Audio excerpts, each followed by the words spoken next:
So I've just traveled to two of the world's most populous countries, India and China, where no major metal bands have ever toured.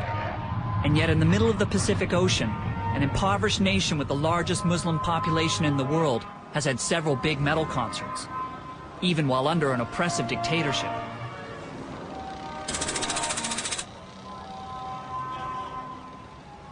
We're now facing the fifth or the fourth, the biggest population in the world, with nearly 300 million people living in Indonesia. Unemployment here is staggering, how bad unemployment is. I mean, officially, it's only like 10 or 11%, but unofficially, it's probably more like 40%. Right. You know, and that's a lot of people. It's a big country. You can be in like the most plush, corporate, high-rise, you know, area, and then right next to it, there's like shanties right there on the street. I mean, people literally living in the gutter. And it's ironic to see so many poor people in the country who has a mountain of diamonds, sea of gold. That's ironic, huh? That's Indonesia. Heyo, Indonesia! Non-conformity in my inner self!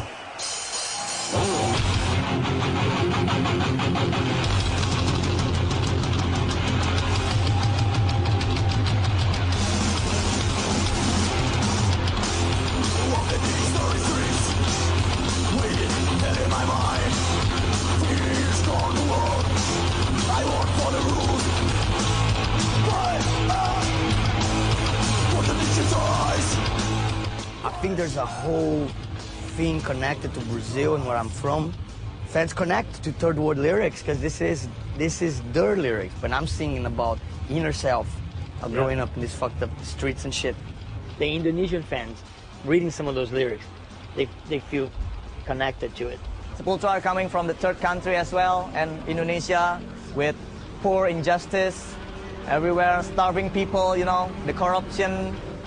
They're singing about that too in their lyrics. You know, it's some match with what happened in this country all over the years.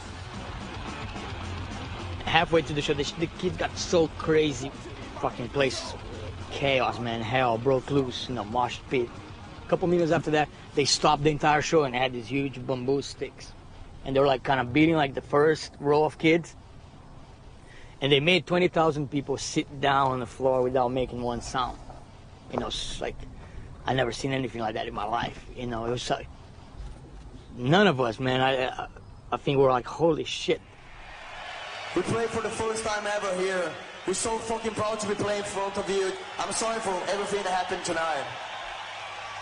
It's a lot similar. The kids in Brazil or in Eastern Europe, rebellion, fucking pissed off, real pissed off about the shit, the way the life is how they had to, you know, they grew up in this shithole and pretty much gonna die in this shithole. So what do you do about it, you know? So metal comes in.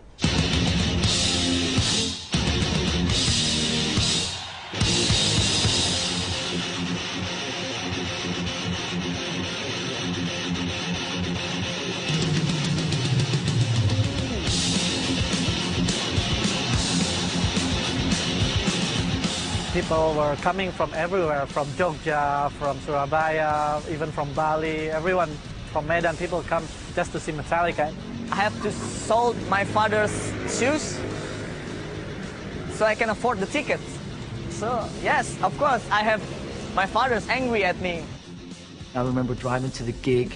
There were a fuck of a lot of people outside, and the stadium was in a very rich part of Jakarta, where a lot of the politicians and a lot of the old money family lived. So here were thousands and thousands of young kids with a lot of kind of adolescent that, you know, and Metallica was on the other side of these stadium walls, and we were playing and a bunch of people couldn't get in and so on. And then obviously pretty much all hell broke loose out there.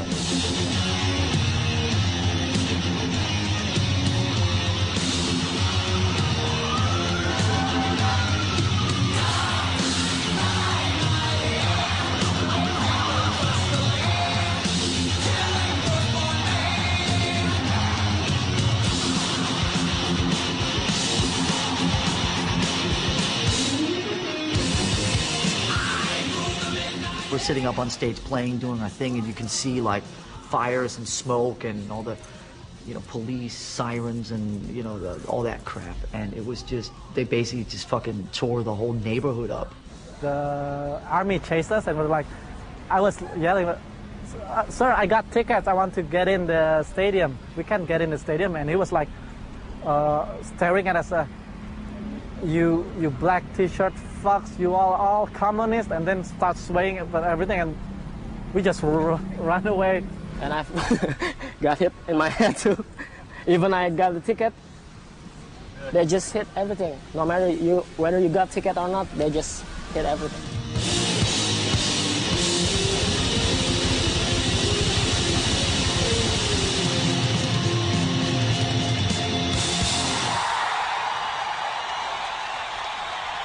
After the Metallica's concert, they banned all the metal show. They banned all the rock concert from the international acts, of course, because they thought that it's kind of bring a bad impact for Indonesian youth.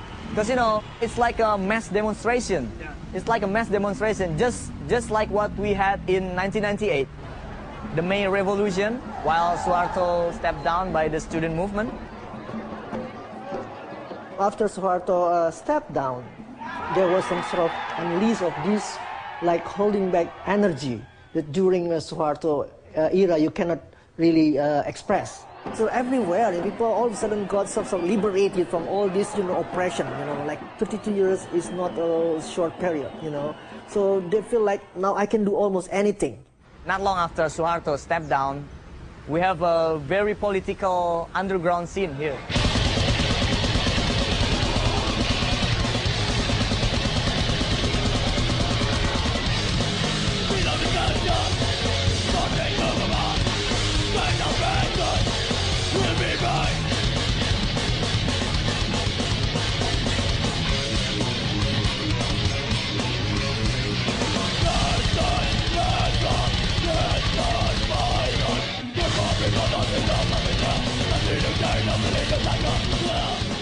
In Jakarta, most metal bands sing about social and political issues, something I associate more with punk rock than metal. But Indonesia's most popular metal band, Tengkorak, has started to incorporate more controversial ideas.